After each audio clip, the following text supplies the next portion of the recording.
Hello, my name is Jeremy, and this is the True Crime Chronicles channel. The Amato family, composed of Chad and Margaret Amato, resided in the tranquil small town of Chulota in Florida, which boasts a population slightly exceeding 2,000.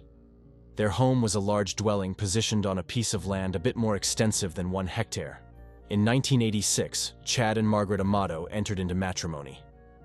Margaret had been previously wed and had a 3-year-old son named Jason at that time. Chad took Jason under his wing, treating him as his biological child. The year following their marriage, the Amatos welcomed a son, Cody, and after another 2 years, they had their 3rd child, Grant. At 59, Chad Amato had dedicated his career to pharmacy. He also had a fervent interest in computers, priding himself on being a self-educated expert in the field. Margaret Amato, aged 61, held a position as a chief manager in a healthcare firm. She had a profound affection for horses. In 2009, she rescued and trained a racehorse, Lady, who, despite frequently bucking her off during training sessions, was deeply cherished by Margaret. Lady's death in 2018 did not deter Margaret from continuing her equine interests with other horses, which served as a solace for her, aiding in distraction from life's troubles and stress alleviation. In 2018, Chad and Margaret Amato made the decision to acquire a property in Tennessee, envisioning it as their retirement haven. Meanwhile, their eldest offspring, Jason, had already established his life in Winter Springs, Florida, earning a living as a manager in the mortgage loan sector. Cody and Grant, the younger siblings, had concluded their academic journeys, graduating from a medical college with flying colors. Both earned medical degrees and secured positions in a healthcare facility in Orlando, Florida. The brothers harbored aspirations of achieving substantial financial success and eagerly anticipated the day their parents would retire to Tennessee, which would allow them to reside in the Chuluota family home, a symbol of opulence. Their ambitions included the acquisition of high-end cars and the enjoyment of their newfound independence. The year 2018 marked a pivotal moment for Cody and Grant as they intended to start their specialization as assistants in anesthesiology. Cody embarked on this path with success. However, Grant encountered an obstacle as he did not pass the entry examinations required for the course. In June 2018, Grant Amato faced termination from his hospital position due to allegations of misappropriating pain medications and the improper administration of drugs to patients. While Grant asserted that he merely increased pain medication dosages for patients who were inadequately relaxed rather than stealing them, the situation led to his arrest. Nevertheless, he wasn't formally charged, but was relieved from his duties and returned to his parents' residence in Chuluota. The aftermath of losing his job plunged Grant into a severe depressive state. His physical appearance drastically changed. He lost a considerable amount of weight and resembled a spectral figure, characterized by dark circles under his eyes and pallid skin. Grant's life became reclusive, spending most of his time indoors, disconnected from the outside world. His routine involved sleeping during the day and immersing himself in computer games at night, often live-streaming these sessions. In these streams, he portrayed an image of success, claiming to live in an opulent house and owning a BMW. However, the reality starkly contrasted this facade. At 29, Grant was jobless, residing with his parents, and driving an older model Honda Accord. Grant Amato encountered a Bulgarian model named Sylvie Venceslavova, known to him simply as Sylvie, on an adult website. He became engrossed in her performances, spending hours each night watching her through a webcam, with expenses amounting to around $600 nightly. As their interaction progressed, Grant began lavishing Sylvie with gifts, including clothes and adult toys. He perceived her as his girlfriend, despite her not reciprocating his affection. However, she did acknowledge his generous gestures. Unbeknownst to Sylvie, Grant was not transparent about his financial status. In fact, he resorted to pilfering funds from his father and brother to sustain his expenditures. Over a 3-month span, Grant squandered $200,000 on these virtual engagements, even going as far as taking out a loan. Occasionally, he would send videos to Sylvie, pleading for complimentary videos in return.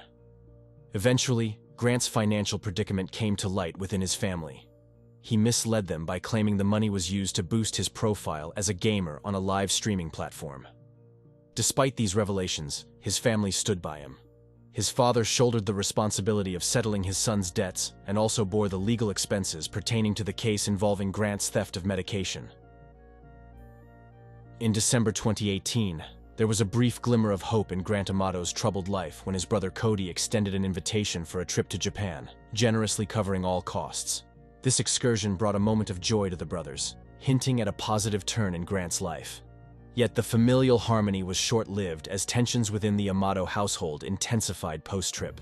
Chad Amato, the father, frequently clashed with Grant over his unemployment and apparent reliance on the family. On December 19, 2018, following another heated disagreement, Grant vacated the family home. He conveyed a message to his mother, Margaret, expressing his exhaustion with the situation and his intent to independently resolve his issues. Concerned, Margaret contacted the police to report her 29-year-old son missing. It was later unearthed that Grant had sought refuge at his Aunt Doni Amato's residence, located roughly 40 miles from Chulota. There, Grant's routine involved spending his days asleep and nights engaged with the computer. A startling discovery was made by Grant's aunt when she noticed an unauthorized transaction from her bank account to an adult website. She promptly notified Chad Amato of this revelation. In a bid to prevent further legal complications, Chad urged Doni not to involve the police and reimbursed her for the misappropriated funds. During this exchange, Chad confided in his sister about the substantial debts he had accrued due to Grant's financial recklessness. He lamented that he would have to extend his working years significantly to repay the loans. On the 22nd of December 2018, a family intervention took place. Grant's parents, Chad and Margaret Amato, along with his brothers Jason and Cody, visited Grant at Aunt Donnie's house. They confronted Grant about his urgent need for help, persuading him to attend a rehabilitation center. The purpose of this intervention was to address Grant's addiction to pornography, and he was enrolled in a 2-month treatment program. During Grant's stay at the rehabilitation center, Chad Amato took a proactive step in resolving the situation. He reached out to Sylvia, the model with whom Grant had been interacting, and revealed the true extent of his son's actions and the financial burdens he had incurred. Sylvia, upon learning of these circumstances, assured Chad that she would cease all communication with Grant. In an effort to further mitigate the situation, Chad cleared all data from Grant's computer and secured it with a new password, ensuring Grant would not be able to access it upon his return. The cost of the rehabilitation program, a substantial $15,000, was entirely funded by Grant's brother, Cody Amato. However, Grant's commitment to the program was short-lived. After just 2 weeks, he chose to voluntarily leave the facility and return to his family home. On the 5th of January 2019, a pivotal family meeting occurred when Chad Amato took his son Grant to a pizzeria. The purpose of this meeting was to lay down a set of strict conditions that Grant needed to adhere to if he wished to continue residing in the family home. Chad had prepared a list of handwritten rules that encompassed the following stipulations. Grant was required to cease his habit of staying up late at night using the computer. He must end all forms of communication with Sylvia, the individual he met online. He needed to actively seek employment. It was imperative for him to start repaying the debts he owed to his parents. He should pursue medical assistance if it was deemed necessary. These rules were non-negotiable, and Chad made it clear that any failure to comply or violation of these terms would result in Grant being either expelled from the Amato household or potentially enlisted in military service. Grant, acknowledging the gravity of the situation, agreed to abide by these newly established rules. However, the events that unfolded subsequently would irrevocably alter the lives of the Amato family members. On the 25th of January 2019, Cody Amato's unexpected absence from his workplace at the Orlando Medical Center sparked concern among his colleagues. Known for his impeccable attendance record, Cody had not missed a single day of work in 5 years, making his absence particularly alarming. Seeking answers, his colleagues reached out to one of Cody's close friends, inquiring about his whereabouts. The friend was unable to provide Cody's current location, but shared a crucial detail. The previous evening, Cody's father had called him, requesting his immediate return home after work. Given the well-known troubles within the Amato family, Cody's colleagues were deeply worried about his safety. To ensure his well-being, they decided to involve law enforcement.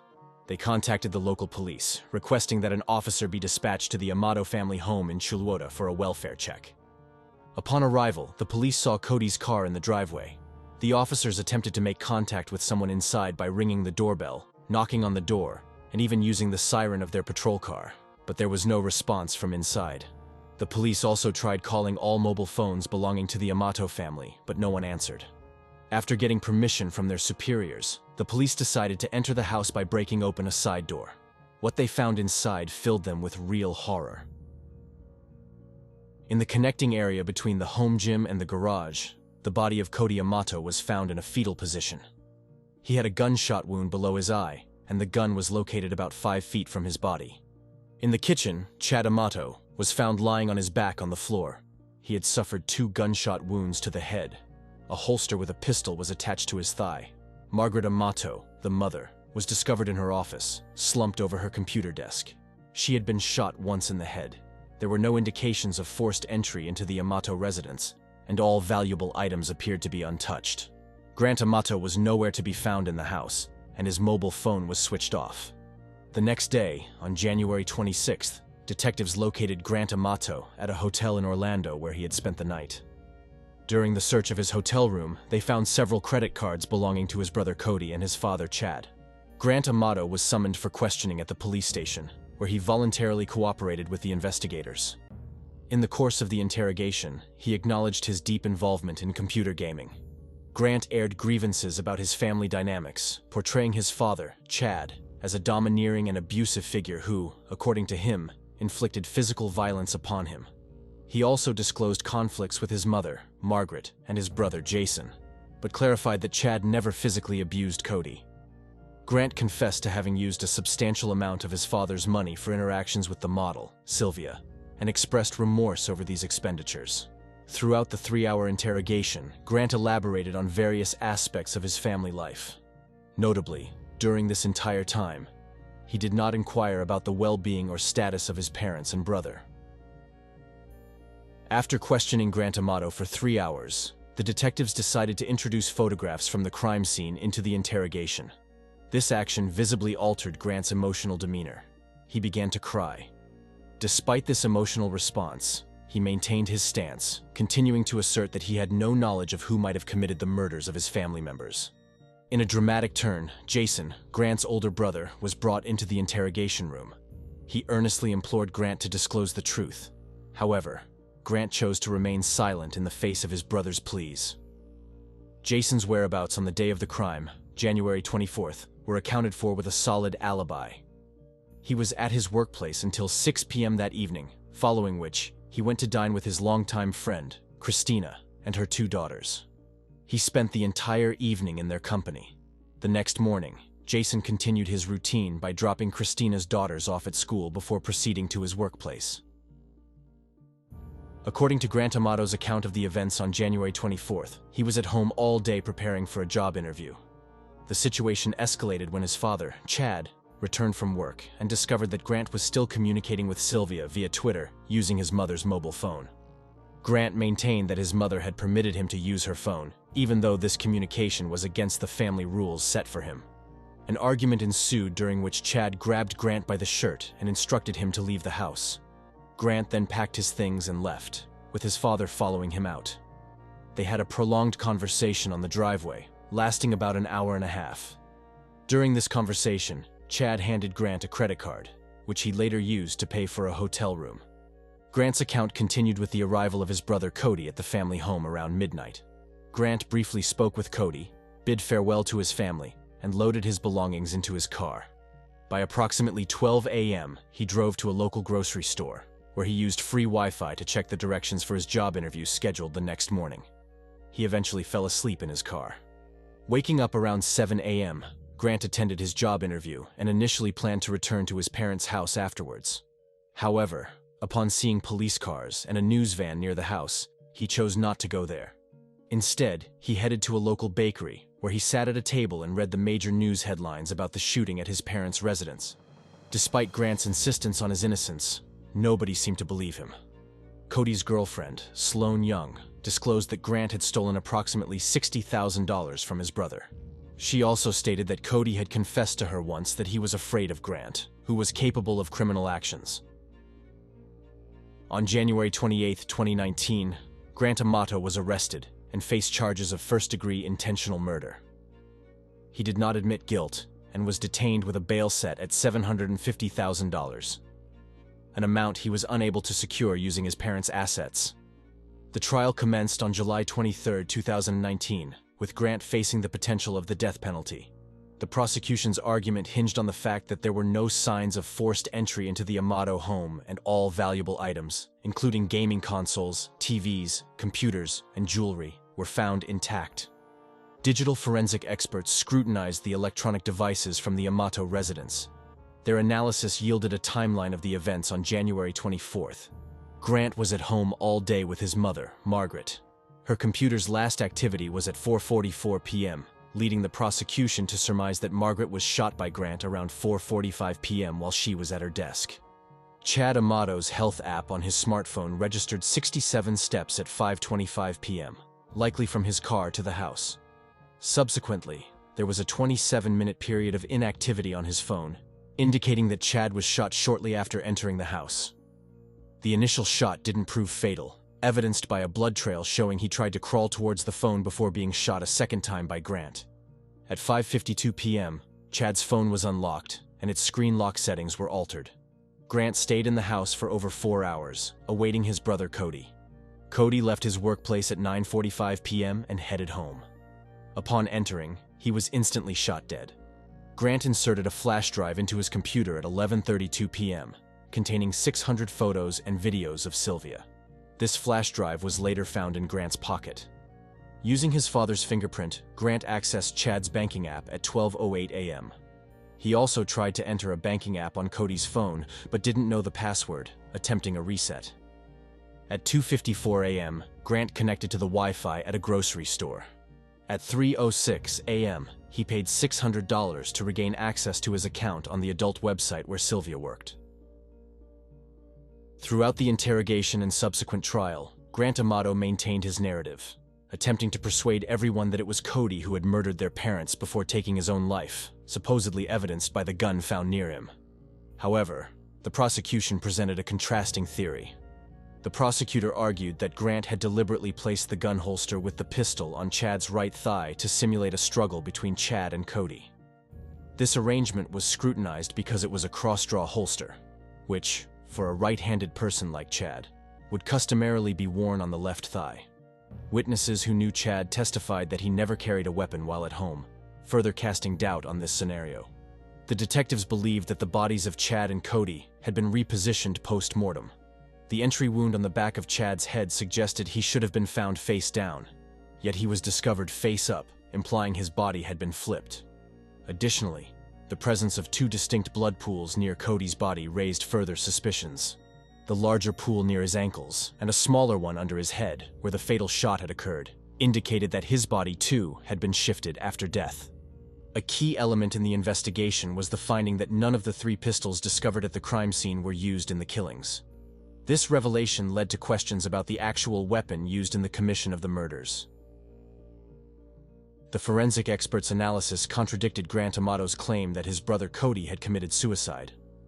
Evidence suggested that Cody was shot from a distance, not at close range as would be expected in a self-inflicted shooting. In contrast, both Margaret and Chad were determined to have been shot at close range. Adding to the complexities of the case, a friend of both Cody and Grant reported a missing gun from his house. Although he didn't immediately notice its absence, he eventually reported it to the police upon realizing it was gone.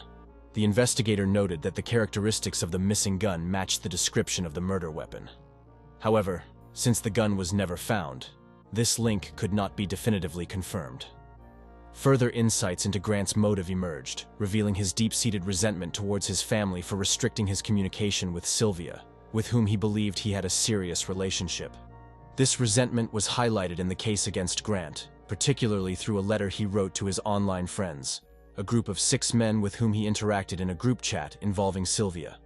This letter was penned after Grant's release from the rehabilitation center and before the murders.